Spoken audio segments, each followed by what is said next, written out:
आपने कभी किसी कौवे के नेचुरल डेथ होते हुए देखी? नहीं। कौवा is a very mysterious creature. कुछ डायन चुड़ैल है कौवे को अपने कैमरे की तरह यूज करती है। कौवे की आंखों से वो देख लेती है कि आपके साथ क्या हो रहा है। डायन और मानव का अंश दवांश, उस बच्चे की बलि से वो डायन अमर हो जाएगी। आज भी हिमाचल में गांव में पूरा डायन या चुड़ैल का वंशज रहते हैं। हर सिटी, हर मोहल्ले में काला जादू करने का एक अलग तरीका है। यू नेवर नो कि किस तरीके से किसने क्या यूज किया है। वहाँ पर आपका लेवल चेक कहता है कि आप क्या त्याग कर सकते हो। जितने बड़े लेवल की चीज आप मांगोगे उतना बड़ा त्याग आपको करना पड़ेगा। वेलकम टू खूनी मंडी प्रेजेंट्स आंखों देखी, इंडिया का सबसे थ्रिलिंग पॉडकास्ट। और हम कर रहे हैं आंखों देखी के स्पेशल एपिसोड्स, जहां पर पहली बार प्रिंस सर, अक्षय वशिष्ठ और मैं, आपके फेवरेट हॉरर स्टोरी टेलर्स, आपके सामने आ रहे हैं और पॉडकास्ट में बहुत सारे इंटरेस्टिंग टॉपिक्स डिस्कस कर रहे हैं। और इस एपिसोड का हमारा टॉपिक है ब्लैक मैजिक और तंत्र।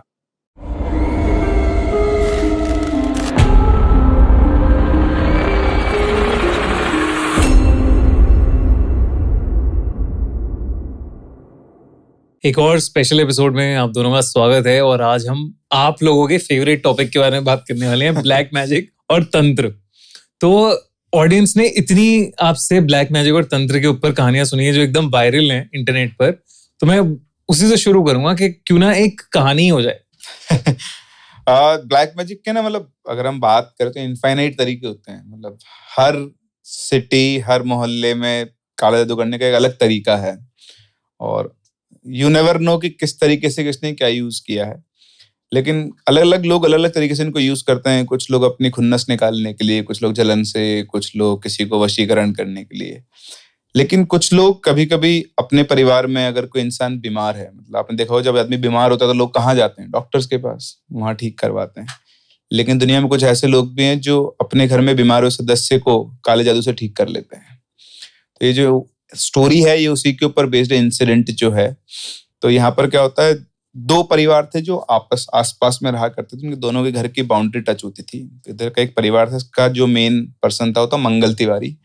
मंगल तिवारी का एक छोटा भाई था और इन दोनों भाइयों की शादी दो बहनों से हुई थी जिनका नाम कुसुम और सुमन तिवारी था। इधर इन्हीं के जस्ट पड़ोस में एक परिवार रहता था जिसमें एक फैमिली में सबसे बड़े जो दादाजी थे, उनसे नीचे उनका बेटा, उनकी बहू और उनके दो बच्चे। तो सिर्फ 5 लोगों की फैमिली ये थी और उधर 4 लोग की फैमिली वो थी। तो जो मंगल तिवारी था, मंगल तिवारी को पता नहीं कोई बीमारी थी बहुत ज्यादा और पिछले 4-6 महीनों से उसकी तबीयत बहुत ज्यादा खराब चल रही थी। और ऐसा था कि शरीर बिल्कुल ढल चुका था। डॉक्टर्स को दिखाया, ठीक नहीं हो पाया। डॉक्टर ने जवाब दिया था कि अब जितने दिन का है उतने दिन का है, आप लोग घर पे ले जाके सेवा कर लो।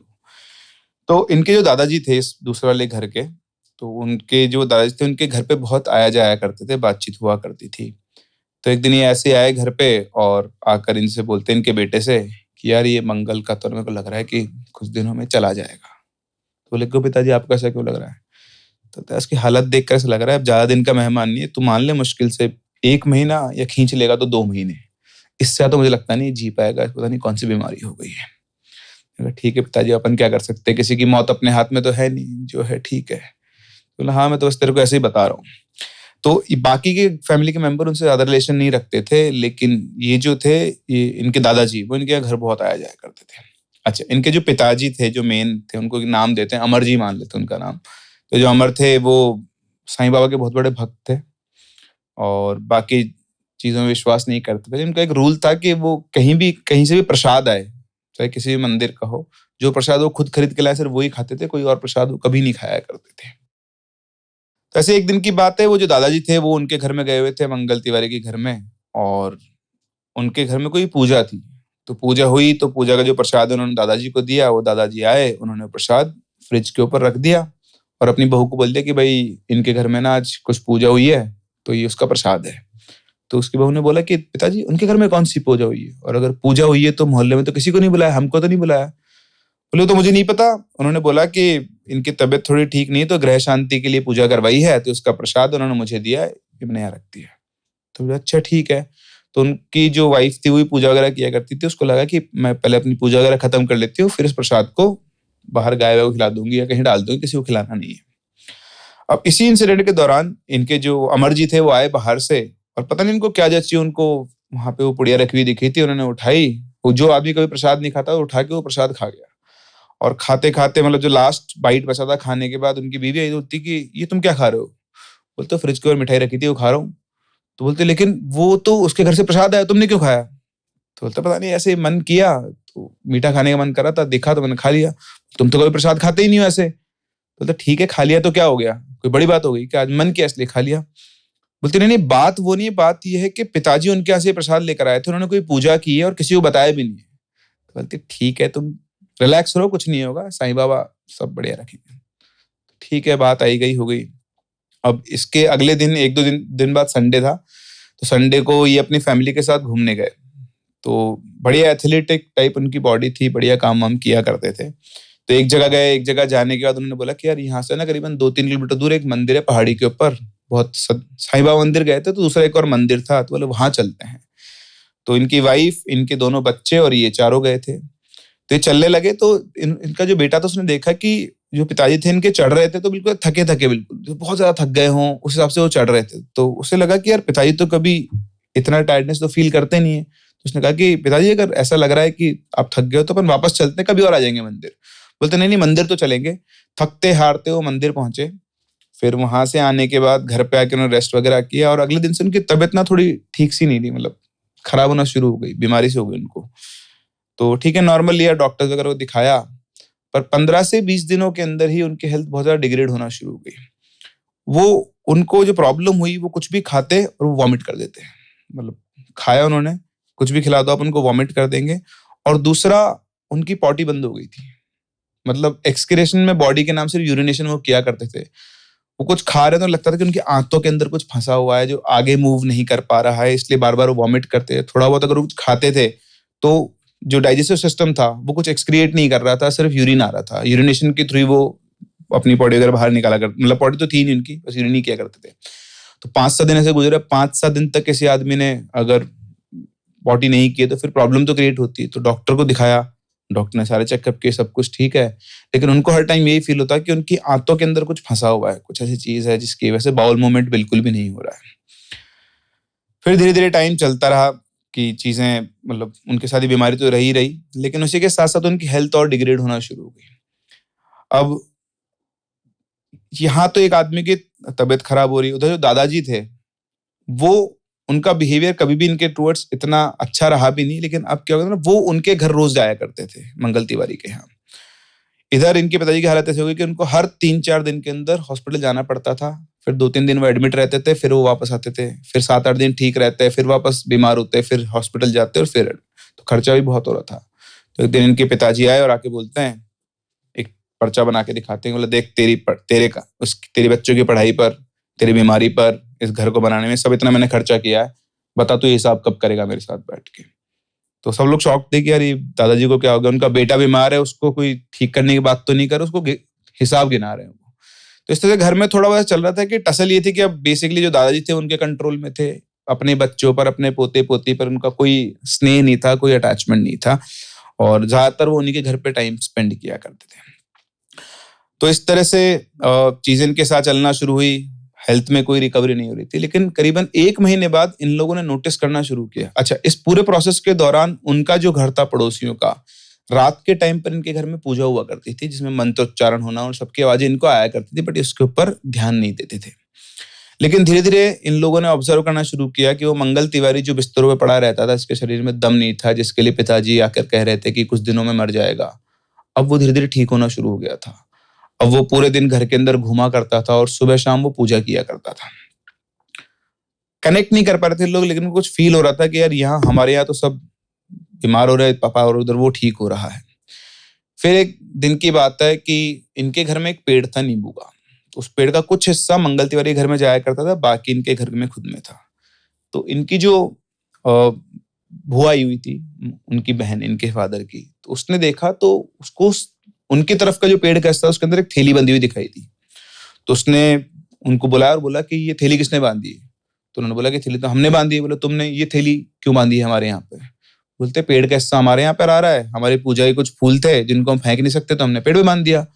तो गुस्से में अगर बोलते कि तुम्हारी हिम्मत कैसे हुई बांधने की, तुम्हारे घर में वो आम का पेड़, उधर वो अमरूद का पेड़, उस पर क्यों नहीं बांधा, तुमने हमारे पेड़ के ऊपर ही क्यों बांध रखा है, और तुम लोगों ने कुछ ना कुछ हमारे घर के ऊपर कर रखा है। मेरे भाई की जो हालत खराब हो रही है ना तुम लोगों की वजह से हो रही है, वरना तुम्हारा पति मंगल ठीक कैसे हुआ? तो चढ़ने आ गए, उसने बोला भाई तुम गर्म क्यों हो रहे हो, हमने तुम्हारे पे कुछ नहीं किया, तुम बोलते हो तो हम इनको खोल देते हैं। उसने अपना खोल के और वो हटा लिया पेड़ वहां से, मतलब पेड़ पे थैली हटा ली। लेकिन खैर कोई इंप्रूवमेंट नहीं हुआ इनके फादर की उसके अंदर, और करीबन 1 महीने के बाद इनके फादर की डेथ हो गई। तो जो बीमार हुए थे, बीमार होते तो डेथ हो गई। और उधर वो जो मंगल तिवारी था वो बिल्कुल ठीक हो गया था। इनको समझ में तो आ गया था कि कुछ ना कुछ ऐसा है कि रिलेट इन लोगों ने कर लिया था कि जो भी कुछ हुआ है वो इस पड़ोसी ने ही किया है, और इनकी वजह से ही इनके पिताजी की डेथ हुई है। अच्छा, ऐसा नहीं कि उन्होंने ठीक करवाने की कोशिश नहीं की। बीच में जब उन लोग को लगा कि यार ये कुछ जो भुआ वाला इंसिडेंट हुआ, उसने कहा कि इन्होंने काला जादू किया, इनको ठीक करवाना पड़ेगा। तो उनको अलग अलग जगह पर लेकर जाते, लेकिन जब भी वो लेकर जाते तो ये दादाजी को बताते कि हम इसको इस जगह पे लेके जा रहे हैं।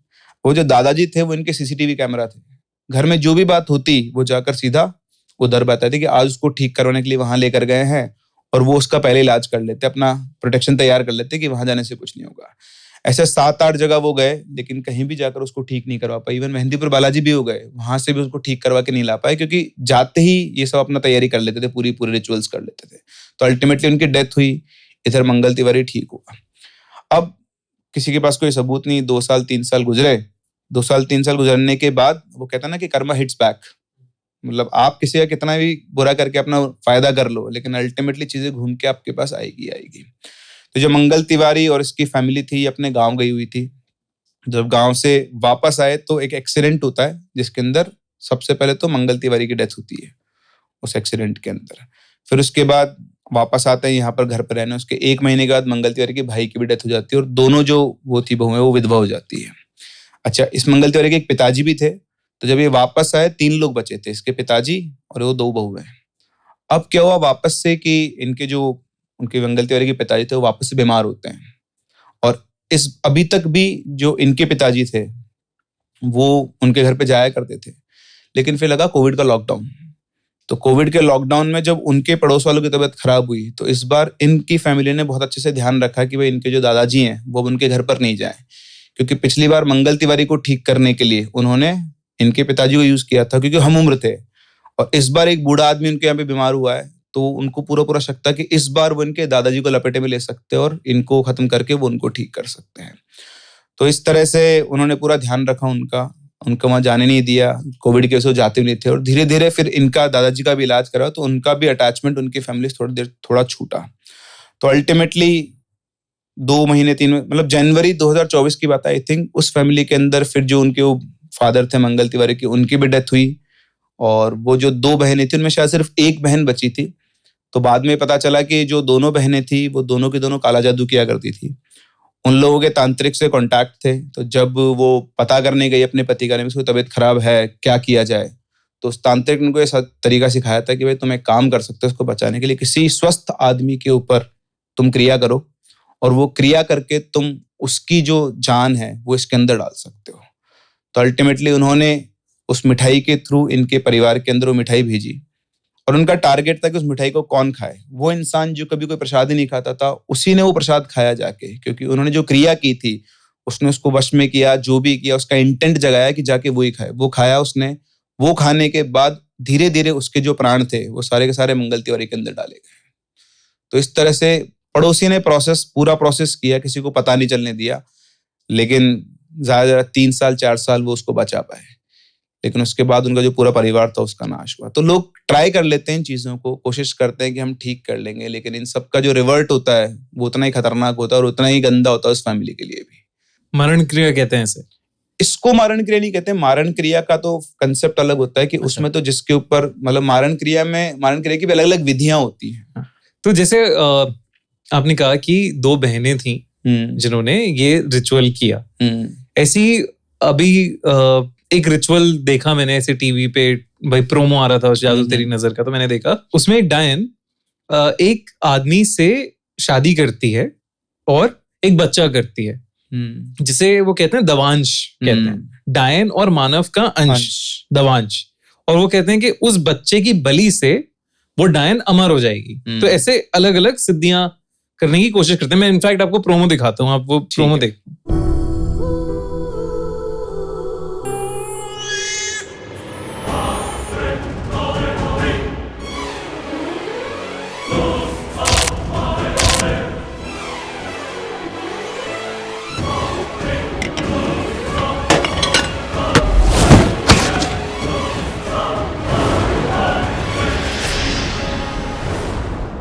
तो ये अभी प्रोमो देखा, तो सबसे पहले तो मैं यही पूछूंगा, दवांश के बारे में पता है?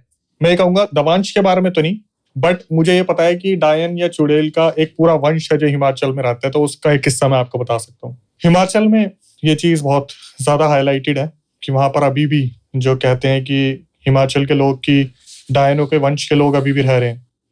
और ये किस्सा पूरा हमें हमारे एक सब्सक्राइबर ने बताया था हमारे पॉडकास्ट में आके, जिनका नाम था सूरज।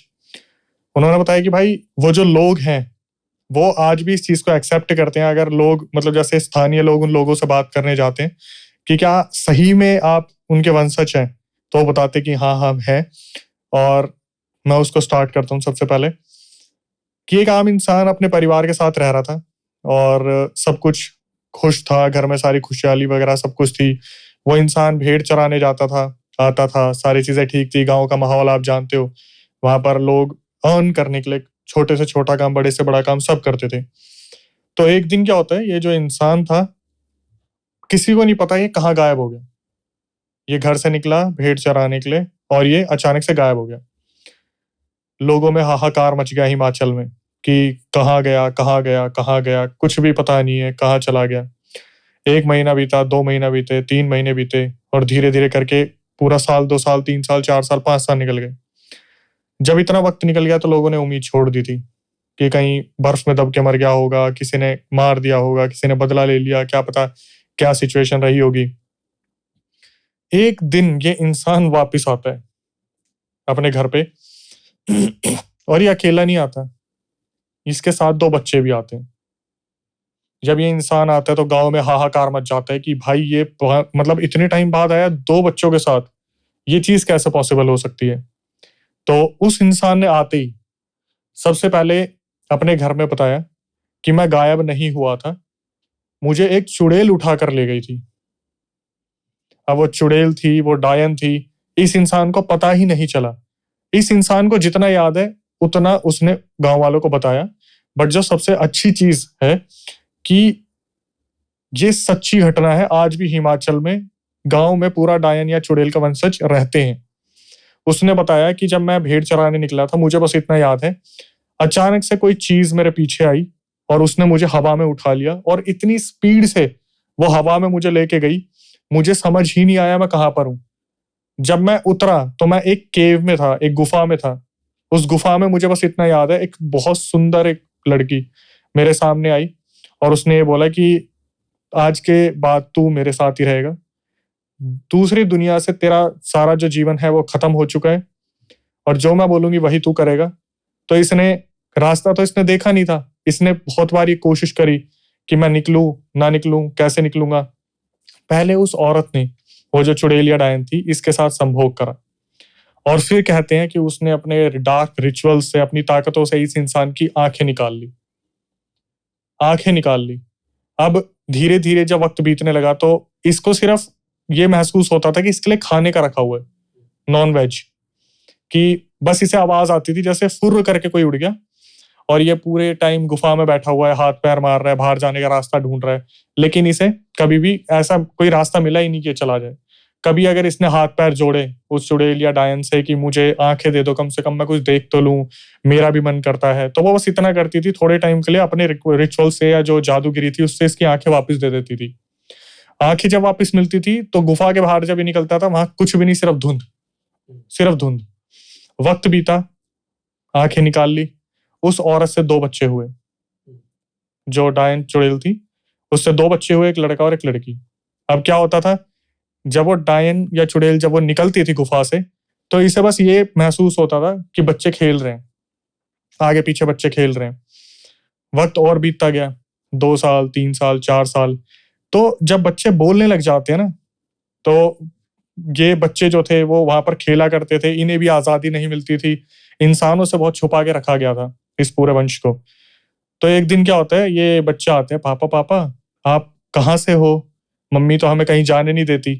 तो ये बताते, बेटा नीचे जो गांव है वहां पे तुम्हें पता है खेलने के लिए बहुत कुछ है, बहुत हरा भरा है, वहां पर इतनी सारी चीजें हैं, सब कुछ बहुत अच्छा है, बट दिक्कत यह है कि मैं तुम्हें लेके कैसे जाऊं, तुम्हारी माँ ने मेरी आंखें चुरा रखी है।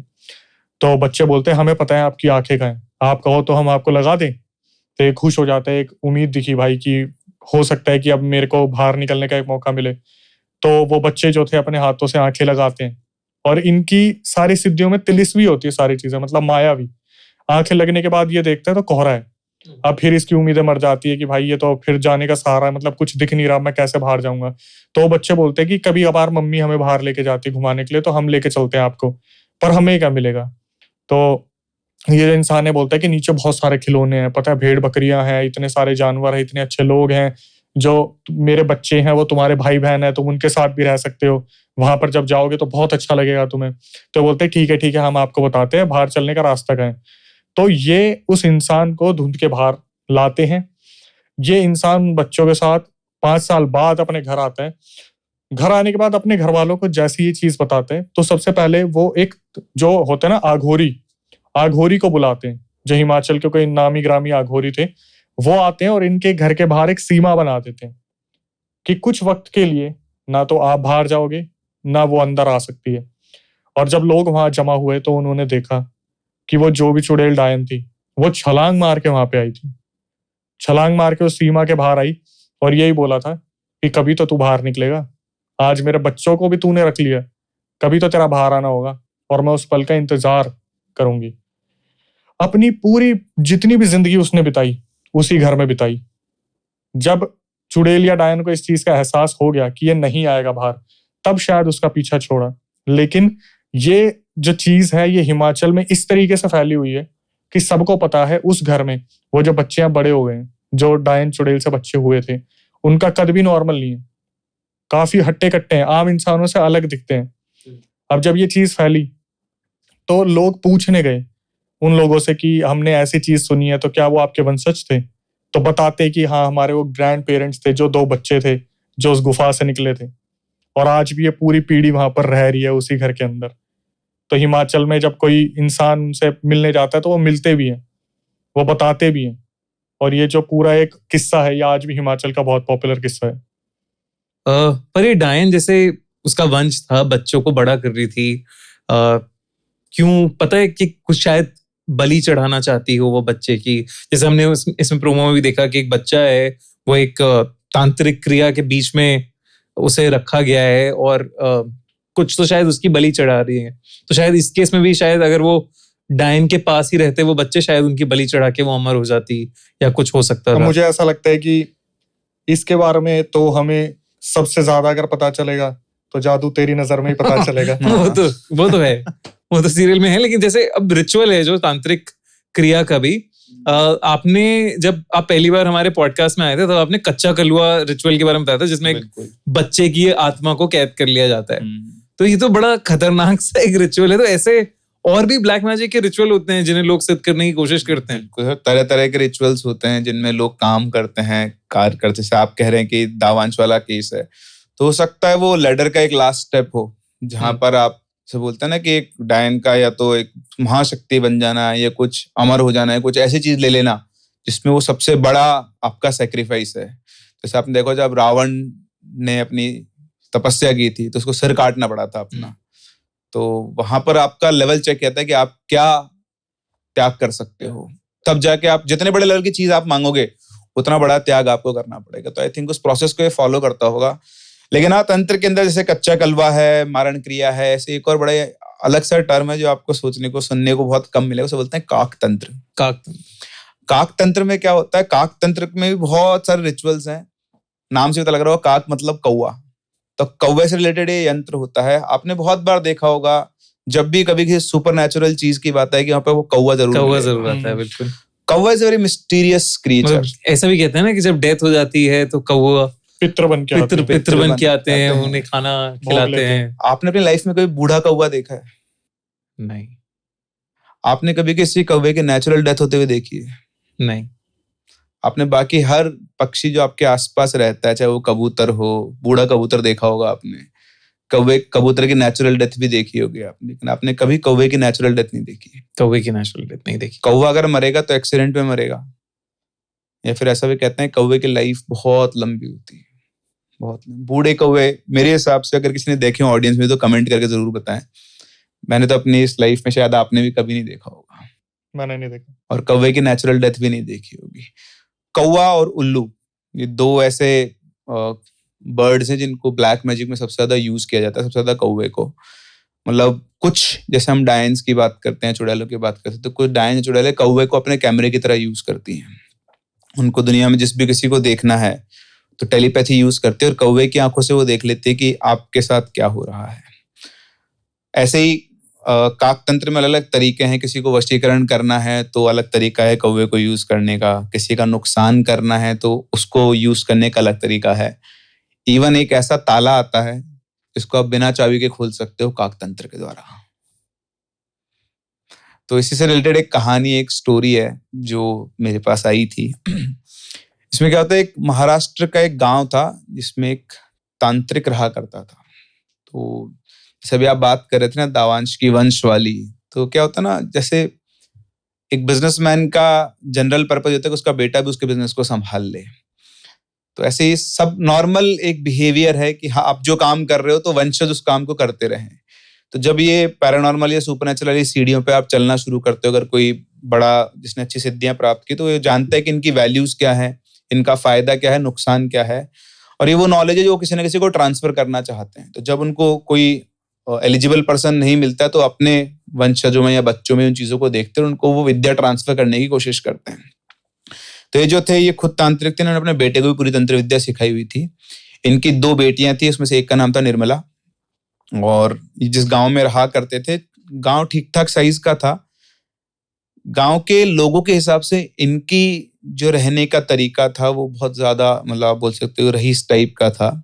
काम ये कुछ नहीं करते थे, काम ये सिर्फ यही करते थे कि किसी को अगर भूत बाधा या प्रॉब्लम है तो उसको ठीक किया करते थे, लेकिन किसी से कोई पैसा नहीं लेते थे।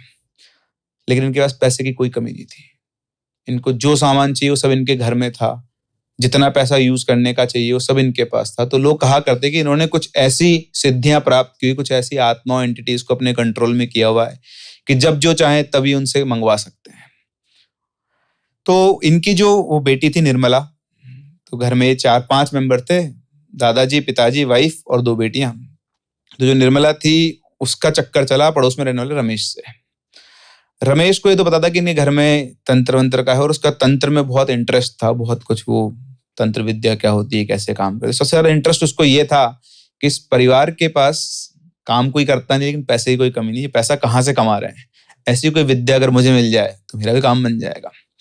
तो ये तो आई थिंक काफी लोग सोचते ही हैं इंडिया में। हर कोई सोचता है। इंसान ना, बेसिक इंस्टिंक्ट इंसान का आलसी, वो काम करना थोड़ी ना चाहता है। सही बात है। अगर आज कोई अपने को बोल दे कि तुमको यार हर दिन के कुछ पैसे मिल जाएंगे, बढ़िया अपनी लाइफ जैसे एंजॉय करना चाहते हो, आप कहाँ काम करने की, और क्या। तो इनिशियल थॉट ही होता है, लेकिन जब उस प्रोसेस में जाता है पता लगता है कि नहीं यार थोड़ा बहुत तो कर ही लेता हूँ ना, बोर हो जाऊंगा। तो खैर वो इसको सीखना चाहता था और इसीलिए शायद उसने निर्मला को अपने प्यार के जाल में फंसाया था। तो थोड़े दिनों में निर्मला को उस पर बहुत विश्वास हो गया, वो उससे बहुत अटैच थी और घर की हर बात वो उसको बताया करती थी। तो उसने बताया कि भाई हमारे पिताजी या दादाजी जब भी कहीं बाहर जाते हैं ना, किसी भी ऐसे एंटिटी से या उससे वो करने के लिए, उसको पकड़ के लाते हैं। वो जनरली किसी के भी घर जाते हैं, उनको आजाद करवाते हैं और उस एंटिटी को पकड़ के हम हमारे घर पे ले आते हैं। तो ये सबसे खतरनाक चीज होती है। जो भी लोग तंत्रा में डील करते हैं, इन जनरल लोग क्या करते हैं कि अगर कहीं से कोई एंटिटी ने रिलीज करवाई भी है तो उसको बाहर के बाहर ही फ्री करके आ जाते हैं। अगर उसको घर में ला रहे हैं तो दैट इज वेरी रिस्की, क्योंकि घर में लाकर उसको कंट्रोल करने की नॉलेज एक ही आदमी के पास है। अगर डिसेंडेंट्स के पास, मतलब घर के बाकी लोगों के पास वो नॉलेज नहीं है, जिस दिन वो रिलीज होगी उस दिन वो गेम कर जाएगी। और ऐसे बहुत केसेस हुए हैं, रियल में भी मैंने देखे, मतलब पता लगा है मुझे ऐसे केसेस का। तो कह रही यहाँ पर वो जाते, एंटिटी को पकड़ के लाते और फिर इनके घर के अंदर एक कमरा था, तो उसका एक बहुत बड़ा गेट था। कमरे का साइज होगा करीबन 5 बाय 7 या ऐसे कुछ, छोटा सा कमरा बिल्कुल। उसका जो गेट था बड़ा सा लकड़ी का गेट था, लेकिन साइज इतना था कि एक आदमी उसमें एक बार में घुस पाए। तो उसने बताया कि हमारे घर में वो कमरा है, पिताजी या दादाजी जब भी बाहर जाते हैं, कोई एंटिटी लेकर आते हैं तो करीबन आधा पौन घंटा वो वहीं रहते हैं, उसके बाद वो निकलते हैं। तब तक वो किसी से बात नहीं करते, निकलते स्नान करते हैं, उसके बाद हम लोगों से बात करते हैं। तो रमेश को ये बात तो समझ में आ गई थी कि जो भी कुछ है इनके सोर्स वो उस कमरे के अंदर ही है। अच्छा, उसने बताया कि उस कमरे में कोई ताला नहीं है, मतलब ताला है, उस ताले की कोई चाबी जो है वो सब पिताजी और दादाजी के पास ही, किसी और के पास नहीं है। तो रमेश को अपना टारगेट मिल गया था कि कैसे भी करके उसको उस कमरे तक पहुंचना है, क्योंकि जो भी कुछ है उस कमरे में ही और वहीं से वो उन चीजों को फ्री करवा सकता है। तो रमेश ने इस चीज में दिमाग लगाना शुरू किया। वो निर्मला से सारी इन्फॉर्मेशन निकालता।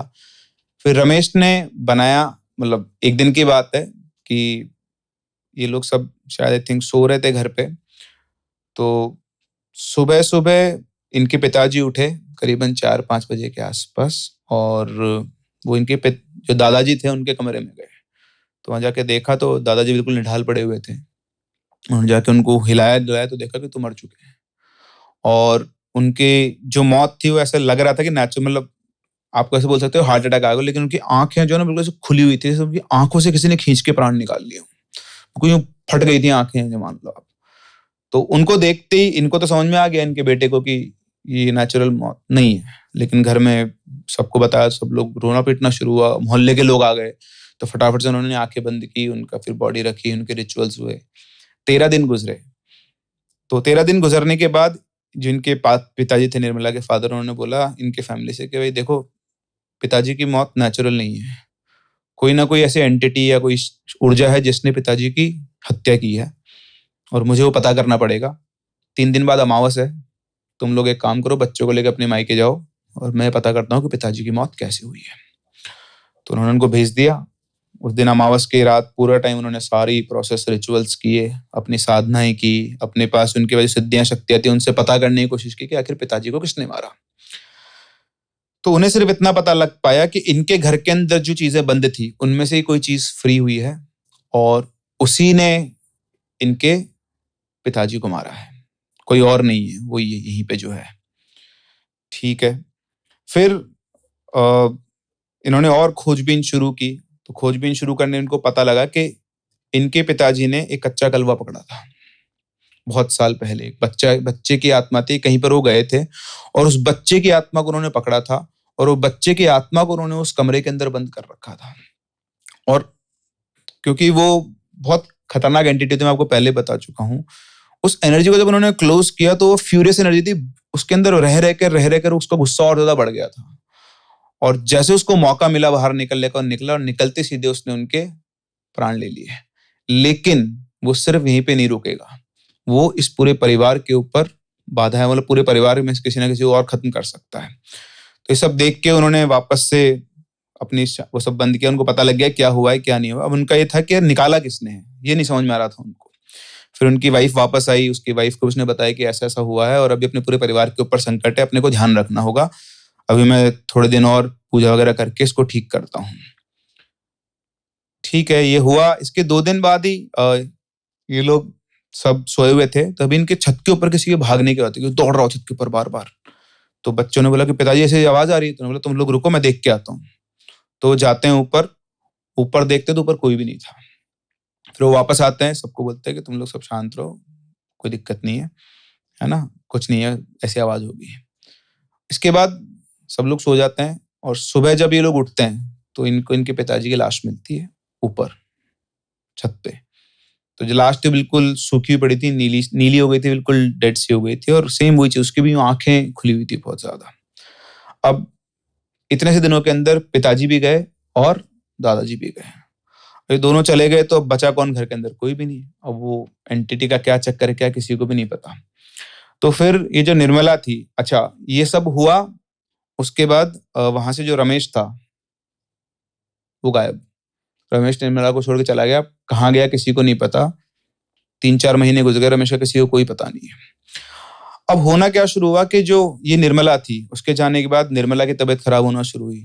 तो निर्मला की तबीयत खराब हुई, बॉडी वीक हुई, इतना खराब हुई तबीयत के सिर के सारे बाल उड़ गए। तो अपने सिर के ऊपर से व्हाइट सा कपड़ा बांध के रखती थी, और अल्टीमेटली कुछ दिनों बाद निर्मला की भी मौत हो गई। तो इस तरह से ये परिवार समाप्त हुआ। दोनों जो माँ बेटी बचे थे वो चले गए अपनी नानी के घर को खाली छोड़कर। अब ये सब कुछ वापस से आया रमेश के परिवार के ऊपर। तो जैसे निर्मला की मौत हुई, उसके मौत के 15-20 दिन बाद रमेश की छोटी बहन को निर्मला दिखना शुरू हो गई बार बार। वो उसको बार बार जहां भी जाए वो उसको दिखती। तो एक दिन वो उनके घर के पास से जा रही थी, तब पहली बार उसको बहुत ठंडा सा एहसास हुआ, और उसके बाद से रात के टाइम पर निर्मला उसको दिखती। जैसे उसको निर्मला दिखी, उसने अपने भाई को बोला फोन करके कि भैया, मतलब कनेक्टेड था अपनी फैमिली से, बस वो यहाँ नहीं था, फैमिली को बोल गया था कि मैं काम करने बाहर जा रहा हूँ। अच्छा, रमेश जब बाहर गया तब तक उसके पास कुछ नहीं था, लेकिन 2-3 महीनों में अपने घर पर करीब 50,000 से 1 लाख रुपए हर महीने भेजा करता था। वो वहां क्या कर रहा था किसी को नहीं पता था। तो उसने बोला कि ऐसी ऐसी बात है। उसने तो चिंता मत कर, सब ठीक हो जाएगा, मैं इसका इलाज करवाता हूँ। तो रमेश ने एक तांत्रिक को भेजा अपने घर पे। वो आया, उसने पूछा कि क्या हुआ, रमेश ने मेरे को ऐसे भेजा है। तो उसने बोला कि मेरे को ऐसे वो निर्मला दिखी, और सिर्फ यही नहीं, वो उनके घर में भी मुझे कई बार छत के ऊपर दिखती है। तो तांत्रिक ने बोला कि ठीक है, मैं उसके घर पे जाके देखता हूँ। तो रमेश को फोन लाइन पे लिया, इधर इसके पिताजी वगैरह थे, उनको लेके वो उनके घर में पहुंचे। तो उनके घर में पहुंच के पूरे घर का उन्होंने दौरा किया, और फिर वो उस गेट के वहां के रुक गए जहाँ पे अंदर एंटिटीज होती थी। तो उन्होंने कहा कि मतलब निर्मला का तो केस अलग है कि वो है जो, उसको तो मैं ठीक कर लूंगा, लेकिन इस घर के अंदर ना यहाँ पर भी कुछ है। तो रमेश से वो लाइन पढ़ते कि यार ये जो गेट है इसमें क्या है। तो उसने बोला कि उसको तुम छोड़ दो, उसमें कोई वो नहीं है, मतलब उसके ऊपर कुछ नहीं करना, तुम तो इसका देखो। बोले नहीं नहीं, यहाँ पर बहुत सारी ऊर्जाएं बनते हैं, बहुत सारी चीजें बनते हैं यहाँ पर। तो उसने रमेश ने बोला कि नहीं नहीं वो ठीक है, वहां उसको मत छोड़ो, मुझे पता है वहां पर उन लोगों ने कुछ किया हुआ है, लेकिन तुम तो बस ये वाला केस देखो, मेरी बहन को ही दिख रही है। तो उसने उस टाइम तो कुछ नहीं किया, लेकिन उसके बाद वो दोबारा आया वहां पे। वहां पर आकर उसने देखा कि यार इस घर के अंदर सिर्फ एक एंटिटी नहीं है, बहुत सारी ऐसी एंटिटीज है जो घूम रही हैं। तो उसका भी लालच वहां पर आया कि उसको सेंस हो गया था कि यहाँ जो ऊर्जाएं हैं, अब इनका तो देखो फील्ड होता है, तो उनको सब सेंस होता है। तो वो लेकर आया अपने भी गुरुजी को, वो अपने गुरुजी को वहां पे लेकर आया, और उनके थ्रू उसने पता किया। तो उस टाइम पर ये जो रमेश की फैमिली के फादर वगैरह भी थे, रमेश नहीं था उस टाइम पे, तो वो लेकर आया उनको। उन्होंने आके देखा, तो उन्होंने इनसे पूछा कि भाई मतलब गुरुजी से कि क्या है इसके, मतलब कि इसके पीछे इन्होंने वो कैद की हुई जो भी चीजें लेकर आया करते थे। तो बोलता अब ये खुलेगा कैसे। तो उनको लगा कि इसकी चाबी कहाँ है। तो बोले चाबी तो उन्होंने सबने ढूंढ लिया आसपास, कहीं कोई चाबी नहीं मिली, गेट खुलेगा कैसे। तो बोला ये गेट ऐसे नहीं खुलेगा, ये गेट खुलेगा, ये काकतंत्र है। तो बोलता काकतंत्र क्या होता है। तो बोला काकतंत्र में क्या होता है, कोई भी ताला होता है, उस ताले को उस तंत्र के द्वारा सिद्ध किया जाता है, फिर उसका उसकी किसी चाबी की जरूरत नहीं है। बोले इसकी चाबी है इसी घर के अंदर, लेकिन वैसे नहीं जैसे तुम सोच रहे हो। तो उन्होंने बोला आप खोल के दिखाओ। तो उन पंडित जी ने, वो जो बाबा थे, उन्होंने घर का एक दौरा किया। दौरा करके वो एक जगह पर गए, आंख बंद करे थोड़ी साधना की, उसके बाद एक जगह पर गए, खड्डा खोदा, एक लाल पोटली निकाली। उस पोटली के अंदर एक राख थी, उस राख को उन्होंने ताले के उस छेद में डाला, ताला अपने आप खुल गया। सो दैट इज कॉल्ड काकतंत्र। तो काकतंत्र में क्या होता है, जिस ताले को आपको बिना चाबी के खोलना है, तो उसका एक प्रोसेस होता है। प्रोसेस में क्या होता है, आपको एक कौवे को लोकेट करना है, उसके घोंसले को। तो जो काकतंत्र का प्रोसेस होता है, आप जिस लॉक को वो करना चाहते हो, उसे बिना चाबी के खोलना चाहते हो, तो आपको क्या करना पड़ेगा, एक कौवे का घोंसला लोकेट करना है। उस घोंसले को, जब कौवा उसमें नहीं है और उसमें अंडे होने चाहिए, तो उस घोंसले को आप लाओगे, उसको जलाओगे। उसको जलाने के बाद उसकी जो राख होगी, उस राख को आप भर लोगे किसी थैली के अंदर या किसी मतलब कौवे के जो बच्चे हैं अंडे, अंडा जो है और वो प्लस घोंसला, उसको आप जलाओगे। और उसके बाद आपको करीबन 12 दिन का एक प्रोसेस करना होता है, मंत्र पढ़ने होते हैं उसके अंदर, और मंत्र से उसको सिद्ध करना होता है। और जो ताला है वो उसी के साथ उसी राख के अंदर दबा हुआ होना चाहिए। वो प्रोसेस करने के बाद आप जब चाहो तब उस राख से उस ताले को खोल सकते हो, उसके लिए किसी चाबी की जरूरत नहीं है। तो इस तरह से उस राख से उन्होंने उसको खोला। उसको खोलने के बाद वो अंदर गए, उनके 4 शिष्य थे, वो अंदर गए, उन्होंने अंदर से गेट बंद कर लिया। उसके बाद पता नहीं उन्होंने क्या किया क्या नहीं किया, वहां पर सारी चीजों को बांधा। उसके बाद दोबारा उसके ऊपर उसी ताले को लगाया और वो राख को अपने साथ ले गए, और वहीं उसी घर के अंदर उन्होंने उसको, निर्मला की आत्मा को भी बांध दिया। उसके बाद कभी भी दोबारा इसकी बहन को, रमेश की बहन को, वो निर्मला ऐसे घर में नहीं दिखाई दी, लेकिन आज भी कई बार रात को वो उन्हीं के घर के छत के ऊपर खड़ी उसको दिखाई देती है। लेकिन वो बंधी हुई है, इसलिए उनको बाहर नहीं निकल सकती है। और रमेश अभी भी बाहर ही है, वो कभी भी घर लौट के नहीं आता है। बस हो सकता है कि शायद कभी रमेश घर पे वापस आए, तब निर्मला के पास इतनी शक्ति आ जाए कि बदला लेने के लिए वो वापस उसकी तरफ आए। तो ऐसे खतरनाक खतरनाक लोग होते हैं और खतरनाक खतरनाक क्रियाएं होती है। इवन काकतंत्र पूरा शास्त्र है, आप डाउनलोड कर सकते हो यूट्यूब गूगल से, तो देखेंगे तो कितने रिचुअल्स हैं, अलग अलग अलग अलग अलग अलग अलग अलग चीजों जब के मुझे लिए। इसके बारे में पता लगा तो मैंने भी उसको डाउनलोड करके पढ़ा उसके बारे में। हाँ। तो उसमें हर छोटी छोटी चीज के प्रोसेसेस हैं। अब वो सही है गलत है हु नोस, लेकिन ऐसी ऐसी चीजें भी इस दुनिया के अंदर होती हैं। ये तो बहुत ही इंटरेस्टिंग था। कच्चा खलुआ के बाद आई थिंक काकतंत्र भी ऐसे दिमाग में घुसता है, क्या क्या चल रहा है ये। वही ना, आप कभी कौवे को देखोगे, आपके कई बार ऐसे होते हैं, कुछ स्पाई का काम करते हैं कुछ लोग, घर की मुंडेर के अंदर आके या घर के उसके अंदर आके बैठ जाया करते थे पहले। अब तो खैर कौवे शहरों में बचे ही नहीं है इतने, but still search for it. मजा आएगा आपको। अब बूढ़ा कौवा आपको मिले तो कमेंट्स में जरूर। बूढ़ा कौवा और नेचुरल डेथ दो बहुत रेयर है, रेयर ऑफ द रेयरेस्ट मिलेगा। ऐसी कोई क्रिया के बारे में तुम भी जानते हो अक्षय? ये पूरा किस्सा झारखंड से आया था और थोड़ा सा दर्दनाक और ज्यादा खतरनाक है। तो इसमें सब्सक्राइबर ने बताया कि उनके जो नाना जी थे वो उतारे का काम किया करते थे। किसका काम? उतारे का, मतलब जैसे किसी के ऊपर कोई क्रिया की गई है, ब्लैक मैजिक किया गया, तो इसके नाना जी वहां पे जाते थे एज अ बाबा तांत्रिक जो भी था, उतारा करते थे कि कोई चीज उतार, भूत उतारा, जैसे भूत चुड़ैल उतार दी। हाँ।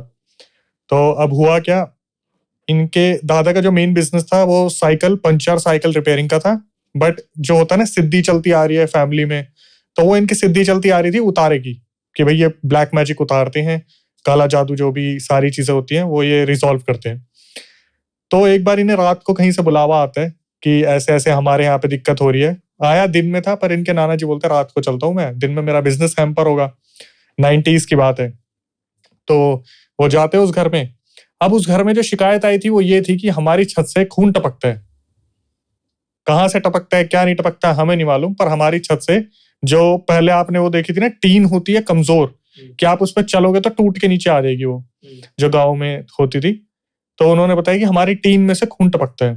तो नाना जी को लगा कि चलो आज का तो आसान काम है, क्या पता कोई जानवर मरा हो क्या ना हो, मैं ऊपर जाके देखता हूँ। उन्होंने सीढ़ी लगाई, ऊपर चढ़े, टीन के ऊपर देखा कुछ भी नहीं, बट खून कहाँ से टपक रहा है। और ये लोग पहले इन्होंने ग्लास भरा, मग्गा भरा, फिर बाल्टी भर ली, वो खून टपकने मतलब रुकने का नाम नहीं ले रहा। तो इनके नाना जी ने सोचा कि यार कुछ तो करना पड़ेगा। तो वहां पर इन्होंने क्या करा, अपनी जो सबसे एक्सट्रीम जो सिद्धि थी उसे लगाया, और वहां पे से इन्हें पता चला कि इस फैमिली के ऊपर कोई तो दिक्कत है, और उसे कलश में भर लिया। कलश में भर के उस परिवार से जो भी उनकी तरफ से जो उन्होंने दिया था वो स्वीकार किया, और ये सीधा अपनी साइकिल उठाई इन्होंने और अपने घर की ओर निकले। तो रास्ते में ऐसा हुआ कि इनके साथ ऐसा लग रहा था इन्हें कि यार ये जो कलश है ये अपने आप भारी क्यों हो रहा है। मतलब बार बार ऐसा लग रहा था, कभी इंसान के दिमाग में आता नहीं कि यार शेर की टक्कर कोई सवार शेर से हो गई है, ये वाला काम तो नहीं हो गया। उस टाइम पे ये जो सब्सक्राइबर थे ये अपने नाना जी के वहां पे गए हुए थे और अपने नाना जी के बहुत ज्यादा क्लोज थे। तो नाना जी घसीटते घसीटते साइकिल को घर तक लेके आते हैं। उस जो कलश था उसे रख देते हैं एक कमरे के वहां पे, जो ऊपर थोड़ा सा एरिया होता है जहां मटके वटके रखे होते हैं, उसी के साइड में रख देते हैं। सो जाते हैं। तो जब सो रहे होते हैं तब भी पूरे दिमाग में यही चल रहा होता है कि यार क्या मैंने सही करा, मैंने गलत करा, मैंने कोई ऐसी चीज तो नहीं ले ली अपने ऊपर जो दिक्कत दे जाएगी। तो इस सारी चीज को हमारे सब्सक्राइबर बहुत अच्छे से देख रहे थे कि यार नाना जी बड़े दिक्कत में दिख रहे हैं आज, कि कभी ऐसा हुआ नहीं कि किसी काम के लिए गए हैं तो ऐसे टेंशन में हो गए। तो ये आते अपने नाना जी को बोलते हैं कि नाना जी क्या हुआ, कोई दिक्कत विक्कत है क्या? तो इनके नाना जी बोलते हैं कि बेटा देख, मुझे लगता है कि मैंने ना कोई बहुत बड़ी गलती कर दी जिससे संकट आ सकता है। तो फिर नाना जी को लगता है यार मैं बच्चे को क्या ही बताऊं, ये डर जाएगा। तो वो उस बात को वहीं खत्म कर देते कि पता नहीं, छोड़ अब कोई नहीं। बट उनको लगता है कि मैं किसी को बताऊं, पर किसको बताऊं कि अगर हेड ऑफ द फैमिली डरा हुआ है तो दूसरे तो वैसे ही सुन के डर जाएंगे। वो उस बात को क्लोज कर देते हैं। जब ये सो के उठते हैं तो जैसे ही अपने कमरे से बाहर निकलते हैं ये देखते हैं कि जो कलश है वो इनके घर के सेंटर में रखा हुआ है और वो खुला हुआ है, जो अभी तक पूरा पैक था, जिसमें वो सारी एंटिटीज को जो भी चीजें थी वो लेके आए थे। अब इनके नाना जी का दिमाग घूम जाता है, यार ये तो जो सोचा था वही हो गया, कि मतलब कोई बहुत बड़ी चीज थी जो दिक्कत दे गई। इनके नाना जी अपने घर की बंधन करना शुरू करते हैं कि यार मेरे घर में कोई दिक्कत ना हो जाए। ये जो सब्सक्राइबर है इनके मामा मामी की नई नई शादी हुई थी, ठीक है। तो अचानक से 2-3 दिन बाद की बात है, कुछ 1 साल या 8 महीने पहले ही शादी हुई थी। तो इनके बीच में बहुत लड़ाई हो जाती है मामा मामी के बीच में। और सब्सक्राइबर वैसे दिल्ली के हैं और ये पूरा जो केस है झारखंड का है। तो ये देखते हैं कि मामा मामी के बीच में लड़ाई हो गई, तो ये सोचते हैं यार ये तो दिल्ली का मुद्दा है। तो मामा जी लड़के बाहर निकल गए। जब वो वापिस आते हैं तो घर में देखते हैं कि पूरा भीड़ जमा हो रखा है, पूरा मोहल्ला जमा हो रखा है। दिमाग खराब हो गया सबका देख के कि ये क्या हुआ, और मामी जी वहीं पे खत्म हो गई। नाना जी ने इस चीज को उस तरीके से रिलेट नहीं करा था कि ये किस चीज से हो रहा है। उन्हें लगा कि शायद इनकी लड़ाई हुई होगी। तो जो मामी के घर वाले थे उन्होंने ये आरोप लगाया कि इन्हीं ने करा ये सब कुछ। मामा जो बोल रहे बाहर गया थे, बाहर नहीं गया, इसने ही आग लगाई है। तो सबने भाई बोला कि हमारे घर में तो ये था ही नहीं, ऐसा था नहीं, वैसा था नहीं। तो बाबा जो थे उन्हें क्या, वो पुलिस वाले पकड़ के ले गए।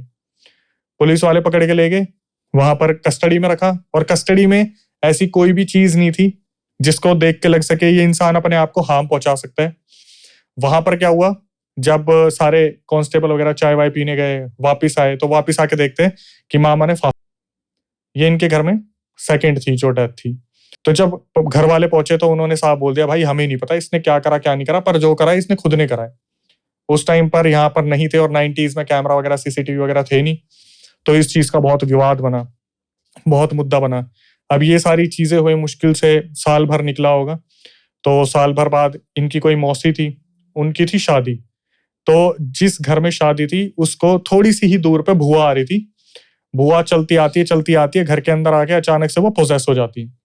पोजेस होती है तो उन एकदम से जब सारे देखते भुआ को क्या हो गया, तो उनके अंदर पितर आए थे, उनके जो बुढ़े बुजुर्ग जो थे, गुजरे हुए थे। तो वो बताते हैं कि तुम्हारे घर पे बहुत बड़ी विपत्ति आ रखी है, और जो लेके आने वाले हैं और वो कोई नहीं है, वो नाना जी है।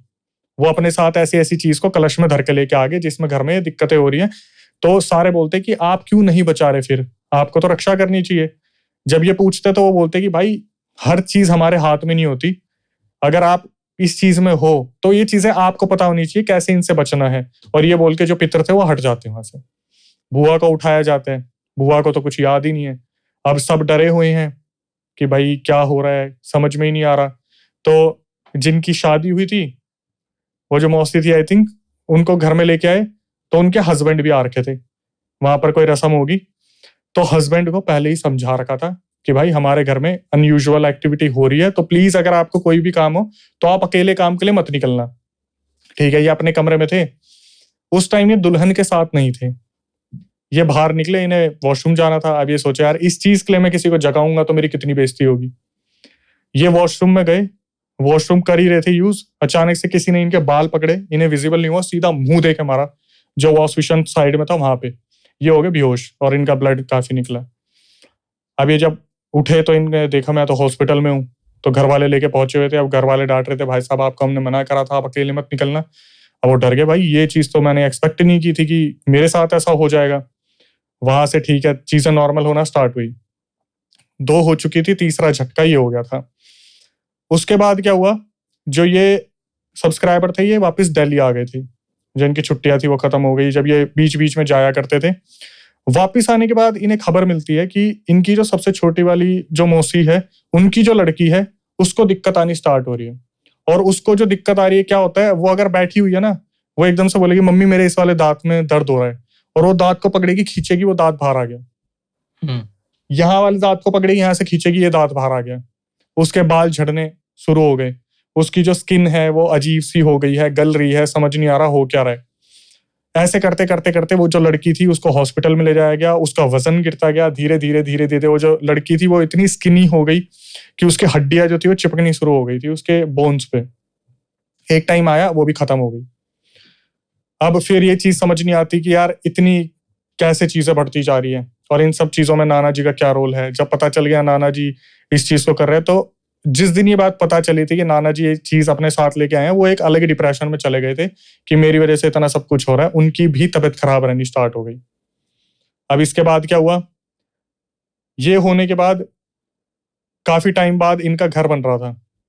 घर बनते टाइम दादा ने बोला कि एक काम करो, उसको भी बुला लो, मेरी उम्र ज्यादा रह नहीं गई है, तो एक बार मैं उसको देखना चाहता हूँ, जो सब्सक्राइबर है जो बहुत क्लोज था अपने नाना से। ये आता है घर पे, तो जब ये घर पे आता है तो नाना जी के पास जाता है, तो नाना जी बोलते बेटा मुझे ना तेरे से कुछ बात करनी है। तो जो दूसरे रिलेटिव्स थे वो बुला लेते कि अबे वहां क्यों जा रहा है, उनसे तसल्ली से मिल लियो, पहले आके मुंह धो ले, चाय पी ले, सीधा वहां जाके घुस गया तू। तो ये आते हैं अपने, उनके साथ बैठते हैं। थोड़ी देर में क्या पता चलता है कि नाना जी भी एक्सपायर हो गए। और नाना जी एक्सपायर हुए कैसे, वो जो इनका घर बन रहा था, इनकी दीवार बन रही थी, मजदूर ने बोला कि भाई साहब एक बार आप ना सीढ़ी पे चढ़ के देख लो ऊपर लेंथ कितनी रखनी है, ठीक है। ये सीढ़ी पे चढ़े, दीवार ही इनके ऊपर गिर गई। ये वाला सीन हुआ। अब ये समझ नहीं आ रहा था यार, ये सब धीरे धीरे जो जा रहे हैं, अभी तक आई थिंक 3-4 लोग जा चुके थे। तो इन्होंने क्या करा, किसी को दिखाया, उसके भी समझ नहीं आया कि ये है क्या, किसने करा, क्या करा, कुछ भी समझ नहीं आ रहा। फिर ये किसी मौलवी के पास पहुंचे। जब ये मौलवी के पास पहुंचे तो मौलवी ने बताया, जब वहां पर वो पूरा उसने क्या करा, सारे घर वालों को बैठाया जितने भी रिलेटिव थे कि भाई बैठो, और मैं जो क्रिया करूंगा उसके बाद पता चलेगा तुम्हारे घर पे दिक्कत है क्या। तो वहां पे सारे बैठे हुए थे, ये सब्सक्राइबर भी बैठा हुआ था, उम्र अच्छी खासी हो गई थी इसकी। जब ये बैठा हुआ था, ये देखते हैं जैसे ही मौलवी क्रिया करते हैं ना, तो उनकी कोई मामी थी, वो उठ के वहां चिल्लाना शुरू कर देती है, आ गया भाई पोजेशन। वहां पर चिल्लाना शुरू करते हैं। तो वो मौलवी पूछते कि भाई तूने क्यों कराई, तो वो बताती कि मेरी क्या गलती थी, मेरे को किसी ने काला जादू करके उस परिवार पर डाल रखा था, मैं उनको खत्म करने आई थी, ये मेरे को जबरदस्ती बांध के ले आया। इसे ये भी नहीं पता था कि मैं कितनी शक्तिशाली हूं, इसने सोचा मैं ही सबसे सुप्रीम हूं, अब मैं इस पूरे परिवार को लेके जाऊंगी। ये बोलने के बाद वो उछल के किसी और के अंदर आ गई। अब वो औरत खड़ी हो गई कि मौलवी को बोल रही है, देख ली मेरी ताकत, मैं चाहूं तो तेरे अंदर भी आ सकती हूँ। मौलवी उस टाइम तो वहां से उठ के निकल गए, बोले भाई मैंने बंधन तो कर रखा है, लेकिन मेरे अंदर भी इतनी शक्ति नहीं है कि मैं इस चीज को इस तरीके से रोक सकूं। मौलवी वहां से गए, 2 दिन बाद अपने साथ 4 लोगों को और को लेके आए कि जिसमें भी पोजेशन आएगा उसको दबा देंगे। गिनती के परिवार वाले थे, इतना समझ में आ गया था कि परिवार वालों में गिनती के लोगों में ही आ रहा है, जो जो ब्लड लाइन के हैं।